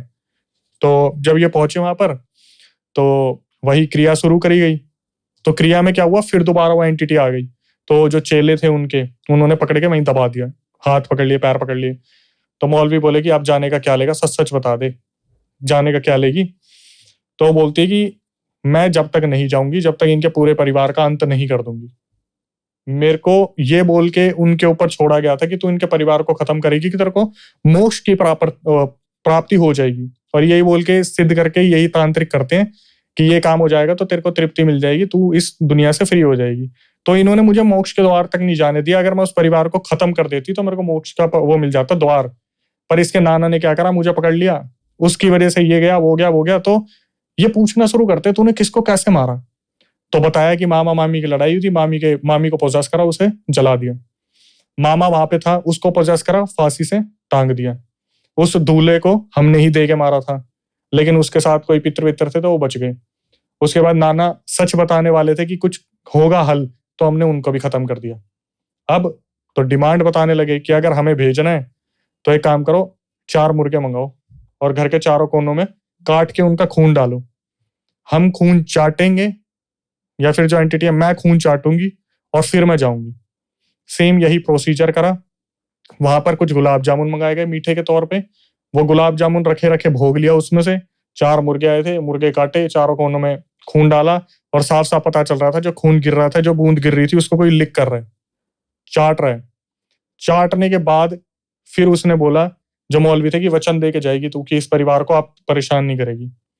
फिर उससे वचन लिए गए, फिर उस परिवार को मुक्त करा गया, सिर्फ इस चक्कर में कि अपनी शक्ति दिखानी थी। नाना जी ने अपना कितना पूरा परिवार, लगभग आधे से ज्यादा तो चढ़ा ही दिया बलि। और ये काला जादू था जो उनके ऊपर डाला था, लेकिन कोई अपने ऊपर लेके आ गया। ऐसा भी कई बार होता है, जैसे छोटे से एग्जाम्पल्स हैं कि चौराहे पे बोला जाता है कि लाल साड़ी और सामान पड़ा है जो एक चुड़ैल को भेंट है, तो वो कभी नहीं उठाना चाहिए। ये सारी छोटी छोटी चीजें हैं जो आप, मतलब कोई टोना टोटका किसी और पे आप अपने ऊपर, इनको जो टोटका बोलते हैं, एक्चुअली में इसे बोलते हैं उतारा, कि किसी का उतार के किसी के ऊपर चढ़ाने की प्रक्रिया होती है। ये किसी चीज को स्थान दिया जाता है कि वो उस रास्ते, जैसे कोई तंत्र मंत्र में होता है कि कोई बोलता है कि मुझे एक जगह दे दो, तो वहां पर पेड़ के बगल में एक छोटा सा घर बना देंगे। काफी लोगों ने गाँव में देखा होगा कि वहां पे छोटी सी एक बाउंड्री बना देंगे कि ये स्थान दे रखा है, और उसके आगे पीछे एक बाउंड्री बना देंगे कि यहाँ पे ना आए तो ज्यादा अच्छा है। कई होते हैं कि टोट के उतार दिए, जैसे किसी के ऊपर कोई बीमारी आ रखी है तो उस चीज को उतार के कि कोई एंटिटी है, काम करो रोड के बीच में रख दो, जिसका पैर पड़ेगा उसके साथ चल देगी।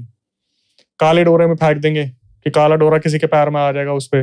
प्रसाद तो सबसे आज के टाइम पे कि थाली में रख देंगे कि जी बाहर से आया है हम आप। ये सबसे ज्यादा हो रहा है आजकल ब्राह्मण कम्युनिटी के साथ, कि ब्राह्मणों को पूजा जाता था एक टाइम पे, खाना दिया जाता था, तो वो थालियों में परोसते हैं कि ब्राह्मणों को दिया जाता है, वो खा भी लेते हैं, फिर उनके ऊपर वो इस तरीके से विपत्ति आ जाती है।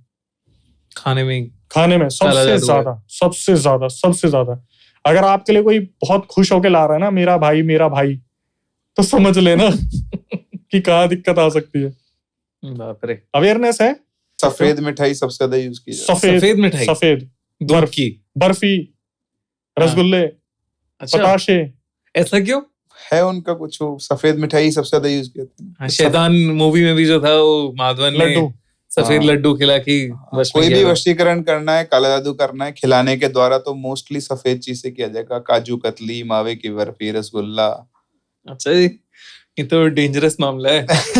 मिठाइयाँ खाना, मुझे तो बंगाली स्वीट्स बड़ी पसंद है। अल्लाह।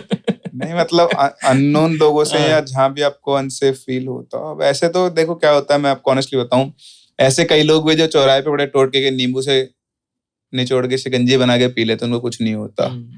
बट ऐसे कुछ लोग भी जो पास से भी गुजरे हैं, उनके साथ होता है। सब ऑरा का भी खेल ऑरा का होता है, खेल। सब आपके बहुत सारी चीजें होती है।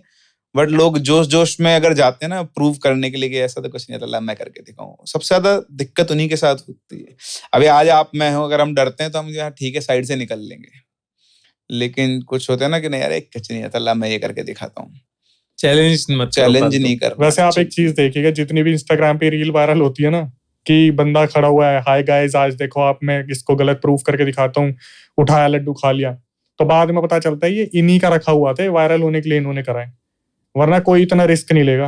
अभी आजकल एक वीडियो बड़ी वायरल हो रही है कि एक रेड लाइट पे एक आदमी बाइक लेके आ गया और बाइक उसने रोकी और कोई तो आदमी आया उसके पास और उसने एक पर्चा दिया, पढ़ के बता दो। ये भाई वो स्क्रिप्टेड है, स्क्रिप्टेड है वो।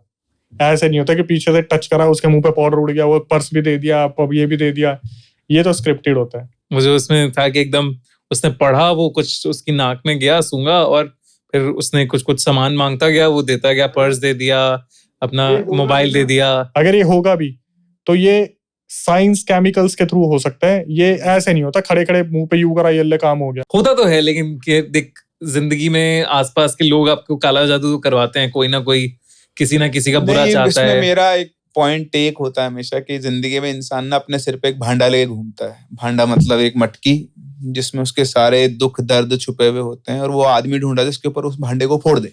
जैसे एक बच्चा अगर पढ़ रहा है और एग्जाम में फेल हो गया तो वो भांडा फोड़ता है मास्टर के ऊपर।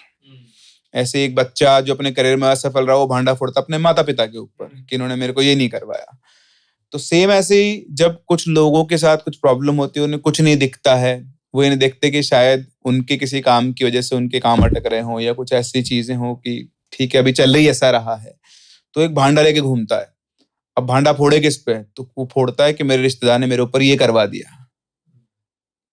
तो इन जनरल ऐसा नहीं होता है। मतलब देखो, मैं थोड़ा अपने उसके अपोजिट जा रहा हूं। हम लोग कवर करते हैं कुछ लोगों के साथ जो हुआ है वो प्रूव हुआ है, लेकिन इसका मतलब ये नहीं कि हर कोई बैठ के आपके लिए काला जादू करे, कि दैट इज नॉट इजी, पहली चीज। दूसरा, आप आज किसी के लिए किसी से कुछ करवा लो but it will come back, वो लूप हमेशा कंप्लीट होगी। Karma hits back. आप अगर मैंने आपका आज बुरा चाहा है ना, तो चाहे मैं कुछ भी कर लूं, साइकिल ऑफ लाइफ के अंदर मुझे उसका वापस रिवर्ट मिलेगा ही मिलेगा। No one can change it.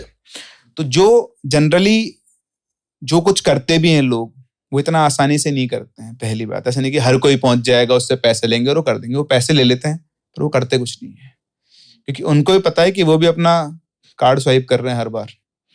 उनको उस चीज को भी न्यूट्रलाइज करना होता है। Yes, there are people who can do it for you, but हर कोई चलते फिरते नहीं करता। सारा मतलब ऐसा गेम होता है कि बहुत ज्यादा आपकी जान पहचान है और आप या तो आप खुद जानते हो तो आप कर सकते हो। But yes, there are people जिनको ये चीजें आती हैं, जब वो करने बैठते हैं तो वो करते हैं, जो उनमें उनका खुद का मतलब होता है। तो मोस्ट ऑफ द केसेस में भी जो आपके पास एक्सपीरियंसेस आते हैं, उनमें यही होता है कि उस करने वाले का एक बहुत इंपॉर्टेंट मतलब होता है, तभी वो काम कर रहा है, और उसी में वो आपका दूसरे काम निकाल देता है।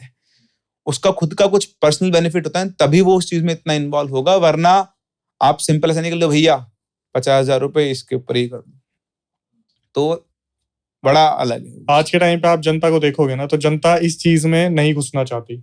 उनको डर भी है। जिस तरीके से अवेयरनेस फैले जा रहे हैं, प्रिंस भाई के चैनल पे, मेरे चैनल पे आ रहा, हम हर बार तो यही बोलते हैं, मत करो मत करो मत करो। तो हमारे पास जो कमेंट्स आते ही आते हैं, भाई आप अवेयरनेस फैला रहे हो, बहुत अच्छी चीज है, क्या बता रहे हो, क्या सही है और क्या गलत है, क्या चीज नहीं करनी।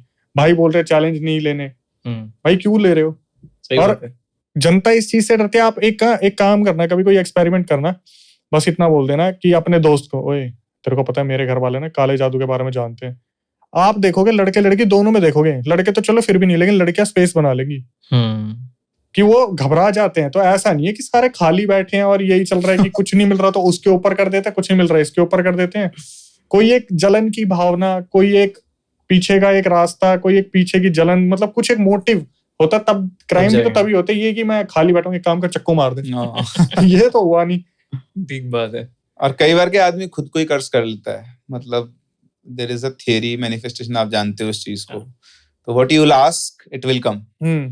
अब आपका कुछ अच्छा नहीं चल रहा, आप दिन रात रो रहे हो कि मेरे को उसने ये कर दिया, मेरा ये कर दिया, उसने ये करवा दिया है, तो वो लूप बनती जाएगी, आपकी सबकॉन्शियस कॉलिंग करता जाएगा, चीजें आपके ऊपर और नेगेटिव और नेगेटिव और नेगेटिव और नेगेटिव होती जाएगी, और अल्टीमेटली आप ये बोलोगे मेरे ऊपर उसने ये करवा दिया है। तो बहुत सारे फैक्टर्स होते हैं जिनको आदमी को कंसिडर करना चाहिए। इन चक्करों में झूठी लड़ाइयां बहुत हो जाती है फैमिलीज के अंदर ही, बेमतलब बोलते हैं कि उसने मेरे ऊपर ये करवा दिया है, फिर कई सालों बाद पता लगता है तो कुछ था ही नहीं, नॉर्मल ही था सब, फिर क्लैशेस होते हैं। तो बहुत सोच समझ के ये डिटरमाइन करना चाहिए कि ऐसा कुछ हुआ है, ऐसा कुछ हुआ है कि नहीं। सही बात है। हर कोई ऐसे बैठा नहीं है करवाने के लिए, ना इतनी फुर्सत है किसी के पास। और जनता को एक लाइन और भी बता देता हूँ मैं, अगर आपके दिमाग में हो ये चीज करवा रहे हो तो इस चीज का भी ध्यान रखना कि जैसे एसी रिपेयर होता है तो कुछ चीजें छोड़ देते हैं कि बाद का खर्चा इससे वसूलेंगे। आप पहुंचोगे, आपके लिए कुछ ऐसा कर देंगे कि इनके काम अधूरे रह जाए, फिर वहीं पे चक्कर कटते रहेंगे। तो इन चीजों से जितना दूर रहो उतना बेटर है। अच्छा, मतलब जबरदस्ती तो क्यों ही घुसना है। सही बात है। जैसे वापस जाता हूँ मैं अक्षय की कहानी पे, बड़ा ये डेंजरस हो गया काम, मतलब तांत्रिक का, कि कोई उतारने जाए और मतलब लेके ही आ जाए खुद, और घर परिवार नष्ट हो जाए पूरा। बहुत ही डेंजरस चीज है ये। मतलब इसका एक और एंगल है, मतलब एंगल ये है कि लेटर से आप ये काम करते हो, अब आप तो लोगों की भलाई के लिए कर रहे हो, लेकिन एक आप दुश्मनी भी पाल रहे हो ना, वो भी सुपरनेचुरल फोर्सेस से। और होता क्या, एज के साथ साथ एनर्जी, आपकी खुद की जो एनर्जी लेवल होता है वो डाउन होता है कंट्रोल करने का चीजों का। तो इन जनरल ये बोला जाता है कि जो लोग ये काम करते हैं उनको सजेस्ट भी किया जाता है कि वो उन चीजों को जो भी उनको फ्री करवा के आए, घर में ना लेकर आए।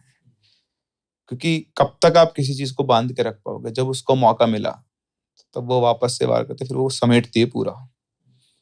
तो क्योंकि आप समझ लो कि आपने भेड़िए को बांध के रख लिया पिंजरे में 10 साल, और 10 साल बाद जब वो निकला तो उसकी क्या हालत होगी, कितना वो खूंखार हो चुका होगा। तो पाइलअप होता है और रेज होता है। तो रेज आपको पता है बिल्ड होता है। तो रेज एक इंसान को किस लेवल से किस लेवल पे ले जा सकता है। तो आप सोच सकते हो कि सुपरनेचुरल फोर्स के अंदर अगर रेज है तो वो उसको किस लेवल पे ले जा सकता है। ऐसी कोई कहानी है आपके पास? तो जो रेज होता है ना बहुत खतरनाक होता है, और ऐसी एक स्टोरी है, मतलब इसमें भी सेम वही कॉन्सेप्ट है कि ये थोड़ी पुरानी है, पंजाब के एक रीजन की कहानी है। तो इसमें क्या थे ना, एक मतलब नाम कुछ भी दे देते हैं उनको भी, एक इंसान था जो बेसिकली बचपन से तो वो ऑर्फन थे, मतलब उनके माता पिता की मृत्यु हो गई थी, उनके मामा जी ने उनको पाल पोस के बड़ा किया था। ये खुद जो थे वो अच्छे खासे एक तांत्रिक थे, चन्ना राम शायद इनका नाम था, ऐसा कुछ नाम है। तो बढ़िया, मतलब सिद्धियां, तांत्रिक नहीं थे, साधक भी थे प्लस तांत्रिक भी थे, खूब सिद्धि इन्होंने प्राप्त की हुई थी। और इनके गुरु थे, उनका नाम शायद विशंबर नाथ था। तो उनके सानिध्य में उन्होंने साधनाएं प्राप्त की थी। लेकिन साथ ही साथ इनके जो मामा जी थे वो भी एक पहुंचे हुए तांत्रिक थे। तो इनके गांव में, इनके आसपास के गांव में किसी को भी किसी भी तरह की बाधा होती थी तो वो इन्हीं से आके इलाज करवाया करते थे, पैसे वगैरह नहीं लिया करते थे इतने उनसे। अच्छा, ये जो चन्नाराम जी थे, इनकी पुश्तैनी हवेली थी, अच्छी खासा फैमिली का वो था, और ठीक ठाक अमीर लोग थे ये। तो उसी हवेली के अंदर सब लोग रहते थे। तो इनके मामा जी थे चन्नाराम जी, इनकी वाइफ, इनके 4 बच्चे थे, 2 बेटे और 2 बेटियां। तो सब कुछ सही चल रहा था। तो इनके गुरुजी एक बार इनके पास आते हैं और इनसे आके बोलते हैं कि चन्नाराम, मैं तेरे को कितनी बार बोल चुका हूँ, तेरा जो मामा है तेरे पिछले जन्म का दुश्मन है, तो इसका साथ छोड़ दे, वरना कभी ना कभी एक दिन आएगा कि ये तेरे और तेरे परिवार के सर्वनाश का कारण बनेगा। चन्नाराम जी बोलते थे कि गुरुजी आप कैसी बात कर रहे हो, इन्होंने मेरे को बचपन से पाल पोस के बड़ा किया है, आज ये बूढ़े हो गए हैं तो मैंने छोड़ कैसे जा सकता हूँ, आप खुद सोचो। तो मैं बोला कि देख, मैं तो तेरे भले के लिए कह रहा हूँ, जो तुझे नहीं दिख रहा वो मुझे दिख रहा है। तो आपकी बात ठीक है, लेकिन मैं इनको नहीं छोड़ सकता, ऐसे मेरे संस्कार ये नहीं कहते हैं। तो गुरुजी बोलते ठीक है, जब तू मेरी बात मानता नहीं तो फिर तुझे मेरी जरूरत क्या है, तो मैं जा रहा हूँ, और आज के बाद तो मैं तुझे मिलूंगा नहीं। अगर तू अगली बार मुझे मिलेगा तो तुझे जीवित रूप में तो मैं कभी नहीं मिलूंगा। तो उसके गुरुजी नाराज हो गए, लेकिन वो भी अपने मामा को नहीं छोड़ सकता था, पाल पोस के बड़ा किया था। तो उन्होंने कुछ नहीं कहा कि गुरुजी भी नाराज हैं, थोड़े दिनों में जाके उनको मना लूंगा। तो इस तरह से गुरुजी भी नाराज होकर चले गए।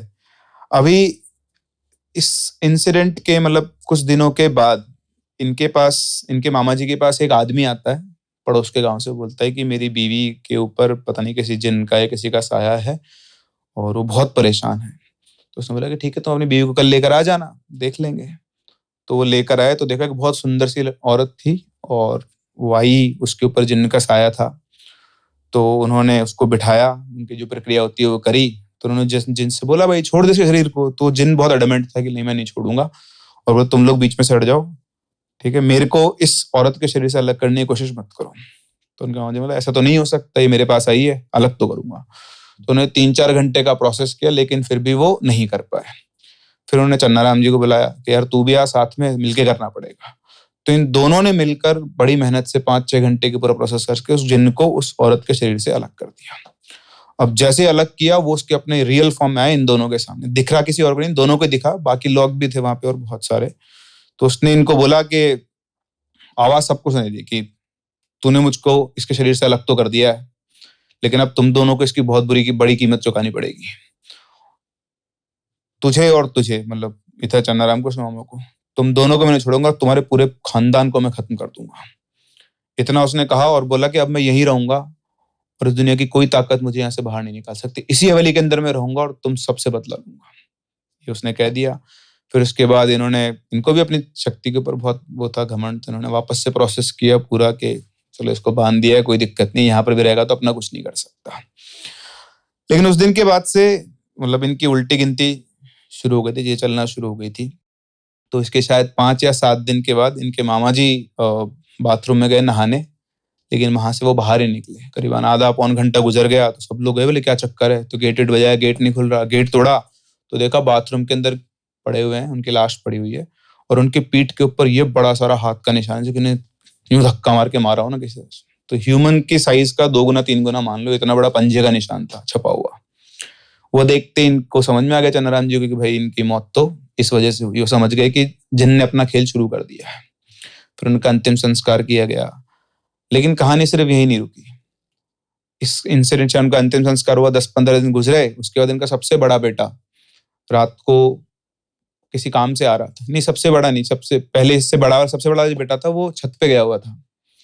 तो छत पे वो गया हुआ था और उसकी नहीं छत पे ही था और छत पे उसकी डेड बॉडी मिली सुबह अगले दिन। तो उसकी बॉडी के ऊपर वैसा का वैसा हाथ था।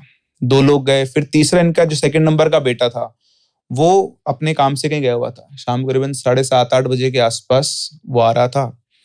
तो गांव के टाइम पे तो सुनसान हो ही जाता है। तो चल रहा था, चलते तो उसको किसी के बहुत तेज हंसने की आवाज आती है। वो चारों तरफ देखता, उसे कोई दिखाई नहीं देता। तो डर के और तेज चलना शुरू करता है। जैसे चलना शुरू करता है, उसको पेड़ के ऊपर एक बहुत बड़ा सा अजीब सी शेप का, मतलब जिन टाइप का दिखाई देता है। और उसको देख के वो सरपट भागता सीधा अपने पिताजी के पास पहुंचता, जाकर बोलता कि पिताजी ऐसी सी बात है, मेरे को वो दिखाया। तो उन्होंने, बेटा तू अभी अपने घर पे संकट चल रहा है, जब तक इसका इलाज नहीं हो जाता है रात के टाइम पर अकेला मत आया कर, घर से बाहर मत निकला कर। बोला अभी तू बैठ यहीं पे, थोड़े बहुत पूजा करते हैं, कुछ उसका बोलते हैं, रक्षा उत्तर बांधते हैं। बोलते अब तू जा कमरे में आराम से सो जा। रात होती है। उसी रात को चन्नाराम जी सो रहे होते हैं तो उनके ऊपर आकर वो जिन बैठ जाता है, नींदों के अंदर ही उनका छाती के ऊपर बैठता है और बोलता है कि तुझे क्या लगता है तू इतनी आसानी से मुझसे बच जाएगा? मैं तुझे नहीं मारूंगा, लेकिन तेरे सामने एक एक करके तेरे पूरे परिवार को खत्म करूंगा। वो इतना बोलता है। अगले दिन उनका जो दूसरा बेटा होता है उसकी भी डेड बॉडी मिलती है। उसके ऊपर भी वैसा का वैसा ही हाथ होता है पीछे। फिर इसके 8-10 दिन बाद अब घर में 3 लोग बचे थे, चन्नाराम जी खुद, उनकी 2 बेटियां। तो उनकी जो बड़ी बेटी थी वो छत के ऊपर कुछ कपड़े सुखा रही थी। तो एकदम से शोर शराबा होता है कि वो गिर गई, छत से गिर गई। तो जाके देखते हैं तो उधर गली के अंदर उसकी भी डेड बॉडी पड़ी हुई होती है और उस पर वैसा हाथ होता है कि छत से उसको धक्का मारा है उसी हाथ से। अब चन्नाराम समझ गए थे कि और कोई यहाँ का इलाज नहीं है, 2 ही लोग बचे हैं। तो इन्होंने क्या किया कि अपनी साधना करी, उस जिन को उस पूरी हवेली को बांधा और उसके बाद वहां से अपनी बेटी को लेकर हमेशा के लिए वहां से निकल गए। वो दोनों बच गए। फिर उनका वंश जो है आगे चला, जो भी था जैसे भी चला। ये जो जिसने शेयर किया शायद इनका ग्रेट ग्रैंडसन है, मतलब नाना उसकी, वो इस तरह से।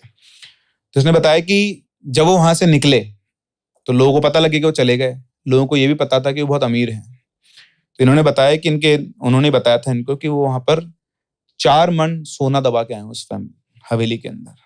एक मन में 40 केजी होता है, 160 किलो सोना, उसके आभूषण वगैरह, वो सब उस हवेली के अंदर कहीं ना कहीं दबे हुए हैं। अब अगर लोगों को ये पता लगे कि इस हवेली के अंदर 160 किलो सोना है, तो उसको ढूंढने तो लोग जाएंगे। तो लोगों को जैसे हवा लगी कि वो तो बहुत अमीर था, अगर वो अकेला भागा ऐसे तो सारा माल तो अंदर ही होगा, तो कुछ लोगों ने उस सोने को, खजाने को ढूंढने के लिए हवेली के अंदर गए तो सही, लेकिन कभी बाहर नहीं आए दोबारा। तो ऐसे कई लोग वहां से मिसिंग हुए। तो फिर जो बंदा इसने स्टोरी शेयर की है, इसको एक अपना दोस्त मिला, उसका एक कॉमन फ्रेंड था जो उसी गांव में रहता था। उसने पूछा, यार ऐसे हमारी वहाँ हवेली थी, अब तो हम नहीं जाते, बहुत सालों पहले है, तो उस हवेली का तेरे को कुछ पता है क्या? तो उसने पूछा कि बता क्या है, क्या हवेली है, मैं पूछूंगा अपने घर जाके। तो उसने पूछा, अगले दिन से फोन किया कि भाई तूने कौन सी जगह के बारे में बता दिया, पूरा गांव इस हवेली से डरता है। उस हवेली के आसपास जितने घर है वो सब भी खाली पड़े हुए हैं, क्योंकि जो भी कोई उस हवेली के पास से गुजरता था वो कभी वापस जिंदा मिला ही नहीं, उसकी लाश तक नहीं मिली। मतलब आज भी वो हवेली है। लोकेशन सिर्फ इसलिए उसने मना कर दिया, मतलब मुझे तो पता है लोकेशन, पर उसने बताने से मना किया कि सर किसी को मत बताना, वरना लोग पैसे के लालच में हो सकता है वहां पहुंच जाएं या एक्सप्लोर करने पहुंच जाएं, और जो हाल दूसरे लोगों को हुआ है वो उनका भी हो जाए। और एक और चीज है, उसने भी कहा है कि हम में से, हमारे पूरे खानदान में से कोई उधर जाता ही नहीं उस गाँव में, उसके आसपास भी नहीं जाता, क्योंकि इनको ये कहा गया है कि ये जो चीज है लीनिएज को सूंघ लेती है, ब्लड लाइन को। अगर तुम में से कोई वहां गया तो तुम में से किसी को भी नहीं छोड़ेगी। तो कभी जाते नहीं है। इसने कई सालों बाद पता भी किया तो किसी और के थ्रू पता किया है। ऐसा कहते हैं कि आज भी वो जिन उसी हवेली के अंदर रहता है, और कई बार लोगों ने रात को छत के ऊपर घूमते हुए देखा है 8-9 फीट के एक इंसान को, बहुत बड़े से को। ऐसा वहां के गांव के लोग बोलते हैं। बाप रे, तो मतलब बेस्ट है कि इन सब से आप दूर ही रहो, ब्लैक मैजिक। मतलब ये रिस्क है ना, मतलब आप समझ, उन्होंने लोगों की हेल्प करने की कोशिश की। एक एडमेंट पावरफुल जिन आया, वो कुछ काम करने, उसकी एक वो थी, आपने उसको उससे डिटैच कर दिया, तो उसके जो सारा गुस्सा और सारा वो रेज है वो आपने अपने ऊपर ले लिया। तो उन्होंने तो भलाई की, वो तो अच्छा काम कर रहे थे, उससे अलग के उनको लगा था कि वो कंट्रोल कर लेंगे। बट कई चीजें आप सोचो ना, इस लेवल का आदमी भी कंट्रोल नहीं कर पा रहा, तो हम लोगों की बिसाती क्या है, मतलब हम लोग क्या ही हैं। सही बात है, लेकिन ध्यान रखो, इन सब से दूर रहो, किसी फालतू चीज में नहीं पड़ना है, ज्यादा इन सब चीजों को डिस्कस ही नहीं करना है, बस कहानियां सुननी है, एंजॉय करना है। हाँ, मतलब जो एड्रेनलिन आ रहा है कहानी सुन के, वही मोर देन सफिशिएंट होता है। और लोग ट्राई करना है, पता नहीं क्यों चाहते हैं। थैंक यू सो मच आप दोनों का। ये स्पेशल हमने 3 एपिसोड करे हैं, जिसमें हमने डायन, ब्लैक मैजिक और अलग अलग क्रीचर्स के बारे में बात करी है। और ऐसे ही हम, अक्षर तो दिल्ली में ही रहता है पास में, हम ऐसे ही प्रिंस सर को बुलाते रहेंगे और ऐसे ही और एपिसोड्स करते रहेंगे। अगर आपको इस तरीके के एपिसोड्स और साथ में मिलके हमारी जो बातें हैं, कहानियां हैं, पसंद आई तो कमेंट्स में जरूर बताना और डिमांड करना, फिर हम बुलाते हैं प्रिंस सर को और अक्षय को दोबारा। दोस्तों, अगर आपको डायन, काला जादू, दवांश, ये सब किससे इंटरेस्ट करते हैं, तो आपको जरूर से स्टार प्लस का नया शो जादू तेरी नजर, डायन का मौसम चेकआउट करना चाहिए। लिंक डिस्क्रिप्शन में और पिन कमेंट में।